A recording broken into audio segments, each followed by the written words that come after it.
జీవనోపాధి కోసం వలస కూలీలుగా వెళ్లిన 18 మంది యువకులు మస్కట్లో చిక్కుకున్నారు. అక్కడ యాజమాన్యం 3 నెలలుగా జీతాలు చెల్లించక తీవ్ర ఇబ్బందులకు గురిచేస్తుంది.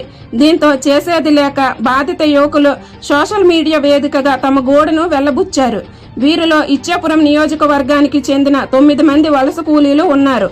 ఓ కంపెనీలో వెల్డింగ్ పనులని చెప్పి గతంలో మస్కట్ వెళ్లారు. తీరా అక్కడ షిప్ క్లీనింగ్ పనులు అప్పచెప్పి 3 నెలలుగా జీతాలు ఇవ్వకుండా తీవ్ర ఇబ్బందులకు గురి చేస్తున్నారని బాధితులు ఆవేదన వ్యక్తం చేస్తున్నారు. భారత ప్రభుత్వం కేంద్ర మంత్రి శ్రీకాకుళం ఎంపీ రామ్మోహన్, ప్రభుత్వ విప్ ఇచ్చాపురం ఎమ్మెల్యే బెందాల్ మసోక్ ప్రత్యేక చొరవ చూపి తమను ఆదుకోవాలని కోరారు. మీరు ఏదో హెల్ప్ చేస్తే మేము ఎక్కడి నుంచి ఒకలాగా ఇండియాకి వెళ్ళాలని అనుకుంటారు. అందరూ 18 మంది, ఎందులో 6 కేరళ వాళ్ళు ఉన్నారు, 9 మంది తెలుగు వాళ్ళు. ఇదే మాకు ధన్యవాదాలు.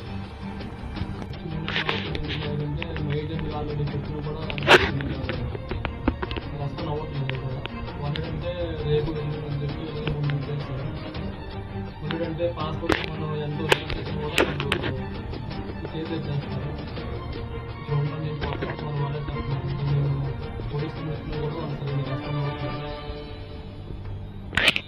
కూడా ఇక్కడ మళ్ళీ నిన్న కాల్ చేస్తే వాళ్ళు చెప్తాము, రేపు చెప్తాము, వెయిట్ చేయండి అలాగే అంటున్నారు తప్ప సరైన రెస్పాండ్ ఇవ్వట్లేదు. ఇక్కడ చాలా ఇబ్బంది ఉంది మాకు కూడా. వచ్చి 3 నెలలు అయిపోయింది, వీడియో చేయాల్సి వస్తుంది కూడా. అలాగైనా మీరు మమ్మల్ని ఇండియాకి రప్పించాలని కోరుకుంటున్నాం. ఎక్కువ ఏదైనా చేస్తామని అంటే ఇప్పుడు రూమ్ కూడా టచ్ చేస్తామని చెప్పట్లేదు.